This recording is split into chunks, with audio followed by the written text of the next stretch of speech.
So we're in Philadelphia's Fishtown neighborhood, and today at the newly opened Evil Genius Brewing Company to talk with our 2010 Villanova MBA grads, Luke, Bowen, and Trevor Hayward. Thank you so much for hosting us here. We're really excited to be here. This is a fabulous place. Thank you. Thank you. So tell us a little bit more about how you got into this whole industry in the first place, or how you all actually met. Maybe to start there.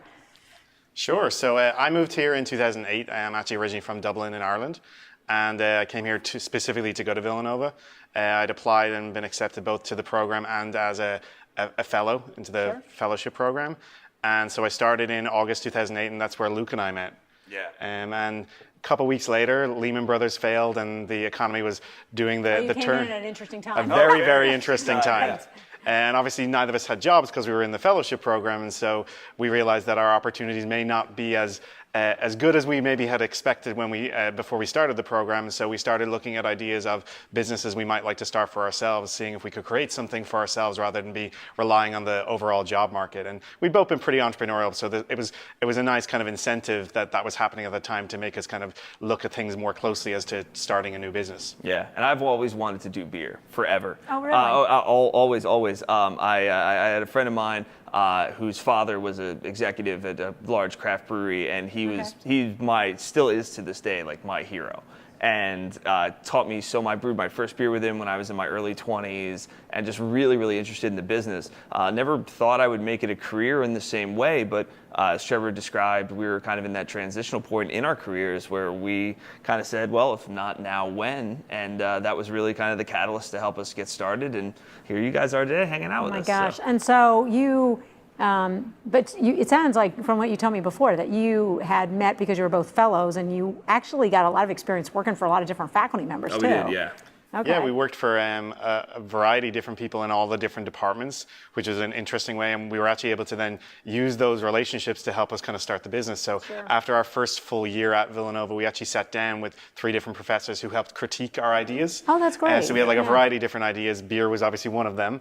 And they helped kind of tell us, well, I think this one is a good idea because of this, but have you thought of this other issue related to us? And so that kind of helped kind of drive us in the direction of beer in the end.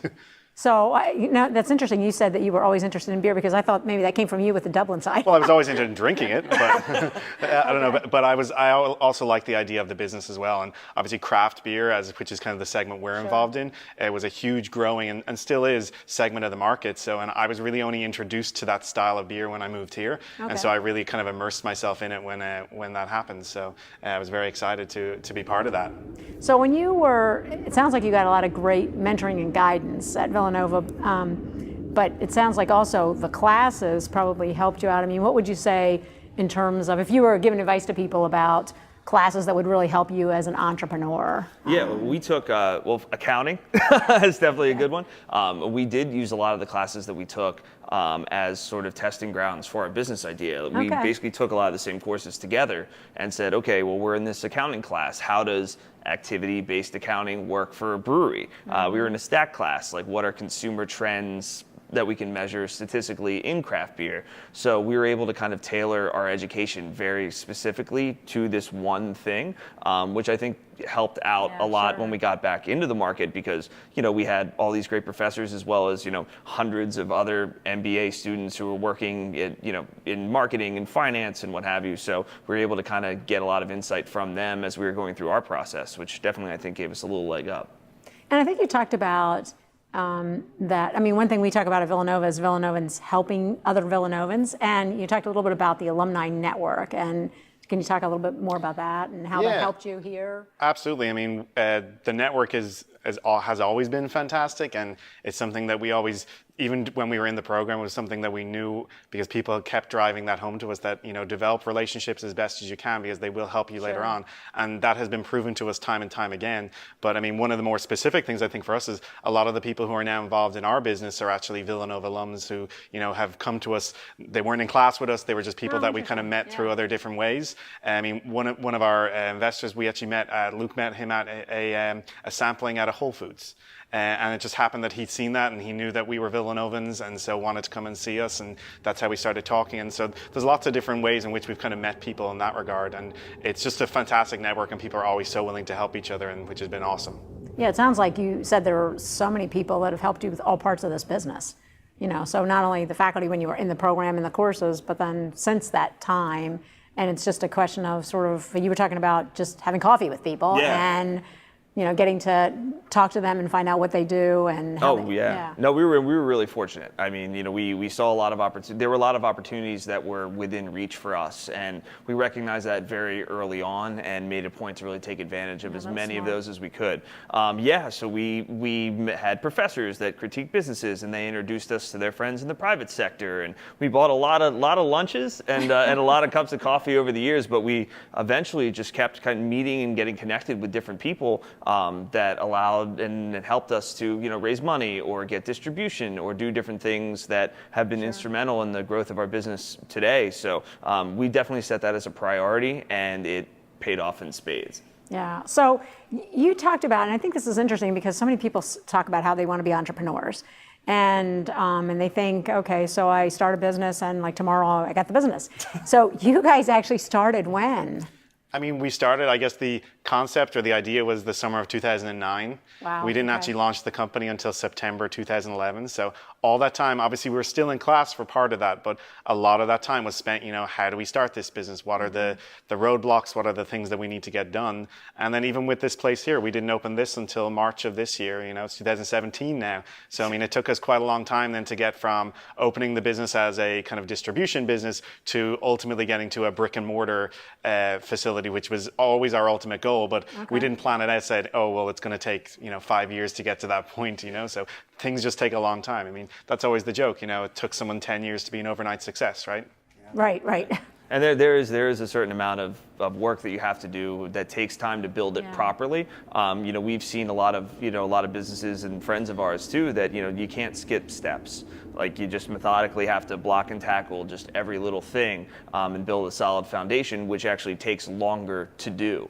But if you are able to do that successfully, it can lead to a much stronger business later on. Sure. And then, so for you guys, you met and you must have clicked, right, in terms of being able to work together. But most startups, people bring different things to the table. So from your all's perspective, like what are the unique things that each of you bring to Evil Genius Beer? I mean, I'm more kind of an operations, finance, and marketing. Those are kind of my backgrounds. And then Luke is more on the sales side and kind of crosses over at marketing there too. And we both understand the other's, side of the business and appreciate it. And so we can discuss things and how, decide what the right move is if there's a decision that needs to be made. But we also understand that we each have our own, comparative advantage in that respect as well. So. It works very well for us. People ask us that question all the time because I think in some ways, would it be nice to be just the one person who makes all the decisions? But then you have no one to bounce ideas off of. But I also understand sometimes partnerships don't work well because they clash so much. But I think we're very lucky that doesn't happen with us too often. Yeah, and we are lucky too that we have to. There is a check and balance for either of us. Like we have to go and convince the other person that this idea actually makes sense. And we're both critical thinkers, so we have to bring a lot of facts and information to the table. And sometimes, we do trust each other, where, I might have a disagreement with Trevor about the way he's looking at something, but he will tell, hey, trust me, I have a really good read on this. I think this is the right move, and will you acquiesce here? And we both have done that to each other, and it's actually worked out every time, so. Well, I think that you're talking about sort of the core of trust in terms of entrepreneurs and startups, and then just appreciating the value that each of you brings. That's what I'm hearing in terms of the critical thinking. So where did the name come from? Because everybody's curious about that. Oh, we get that question all the time. I'm sure you do. All the time. Well, it's funny. We actually, we had a whole series. Evil Genius was not the first name. Okay. We had a whole series of names that are just are so bad that I'm embarrassed. Like Tri-State Brewing Company and stuff. Like they were very, very basic, and we were looking at it in completely the wrong way. This is a very creative kind of space. People are really unique in craft beer. It's all about experimentation, innovation. And none of those names spoke to us at all. And we put a lot of pressure on ourselves to come up with the perfect name. So we over-critiqued everything that we came up with. And then one night we were hanging out and we were just kind of shooting the breeze. And Evil Genius came up, and we both kind of looked at each other and we were like, I think that really could be it. But then actually what we did was we had a whole series of names that we thought were going to work. And then we did like a study in class where we basically sent it out to like 100 people, and we were like, hey, will you rate these on different... So you did this way back when? Oh yeah, we were at okay. Villanova. Yeah, so when we were still in the program, we basically sent a whole series of names and did a study, smart, and we were like, hey, how does this...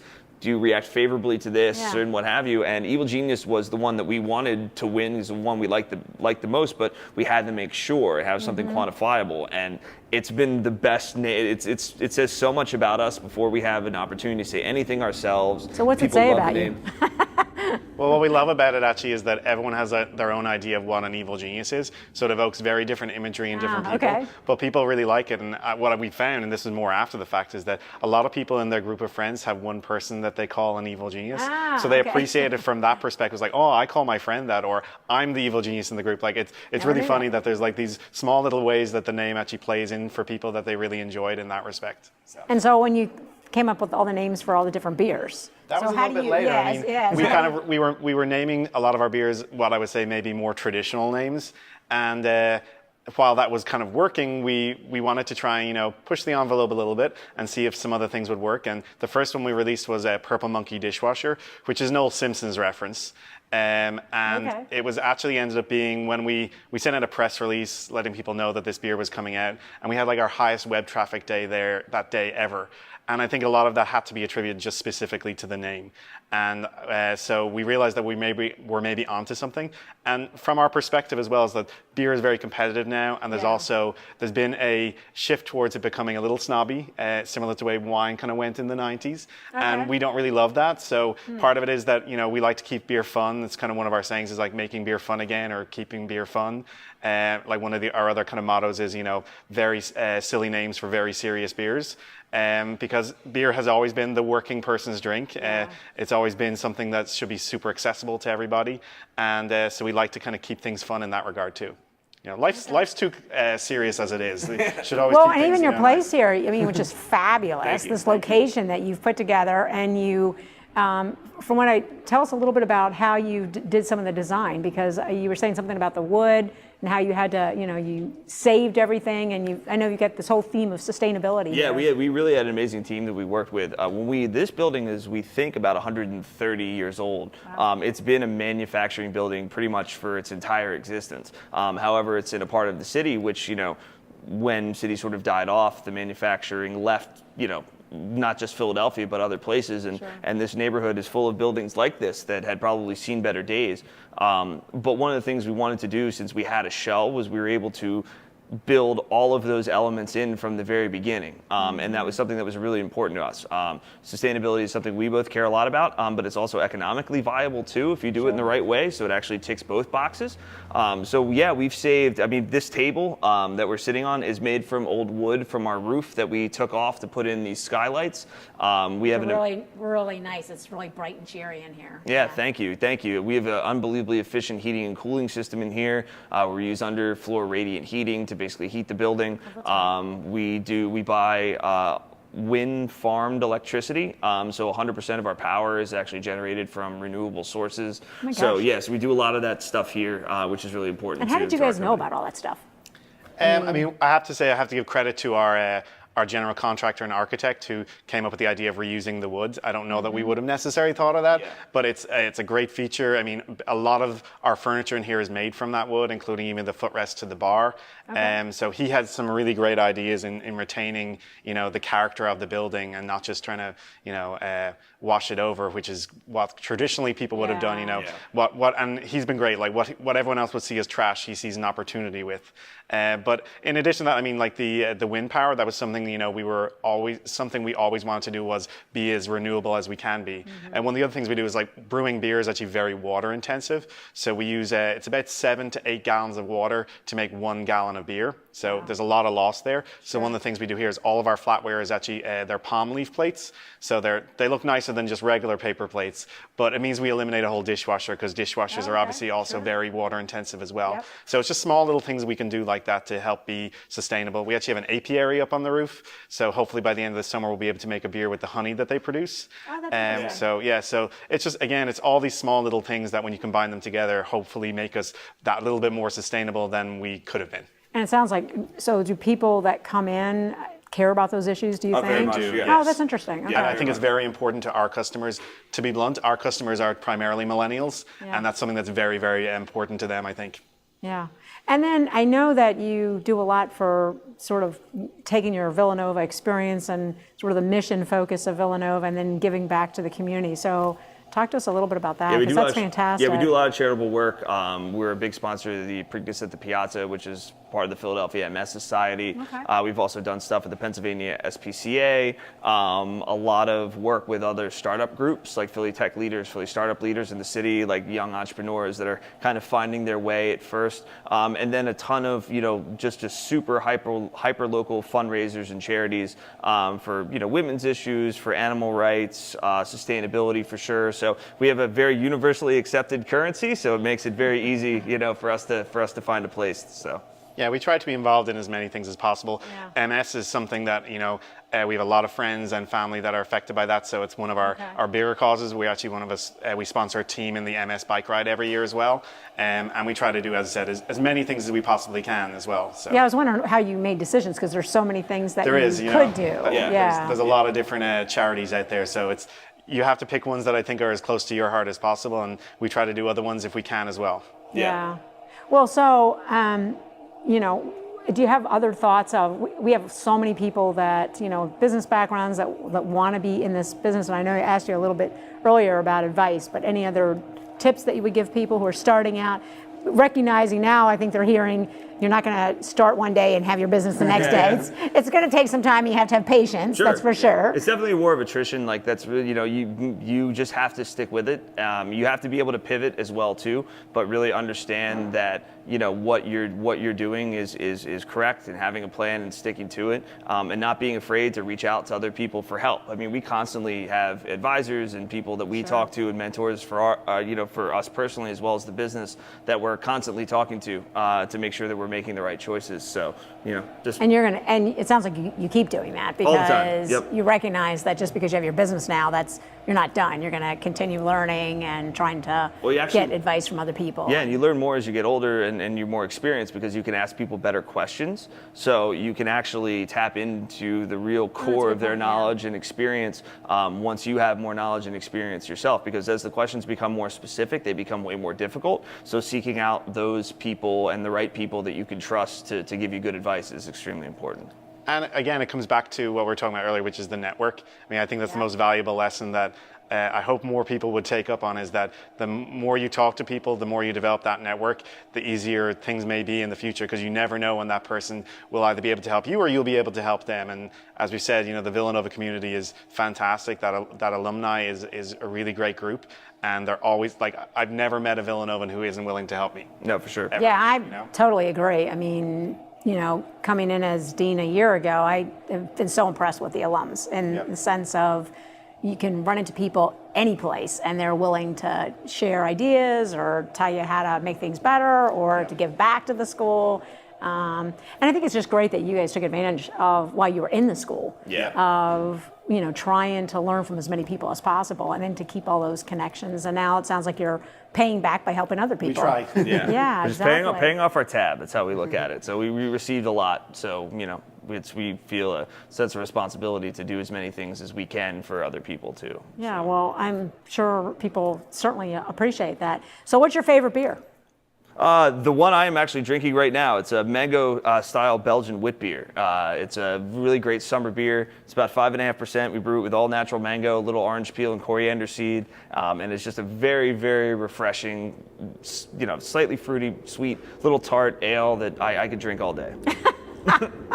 Do you have a favorite or? Any of our IPAs that we make, we do a lot of rotating in our location here. So as soon as the beer's gone, we make another one, and it'll be something different. So those are always my go-tos here. Yeah. And you told me that you have this facility here, and you're brewing back there, but then you also have another facility as well. Yeah, we work with another brewery up in near Scranton, Pennsylvania, in Pittston, and so they make most of our distribution beer, and then we ship some stuff out from our location here as well. So it's been a good balance between the two locations. So. Yeah. So can we expect to see something named after VSB or Bartley anytime soon? I think we could make that happen. Yeah, absolutely. So we'll come up with a name. Well, I think we can do that. I really appreciate the fact that you all hosted us here today. Not at all. Thank you for coming. We just to remind everybody, we're in Fishtown in Philadelphia, and with Evil Genius Brewing Company. So we really, with Luke and Trevor, we really appreciate your time. And with that, we'll say cheers and go Cats.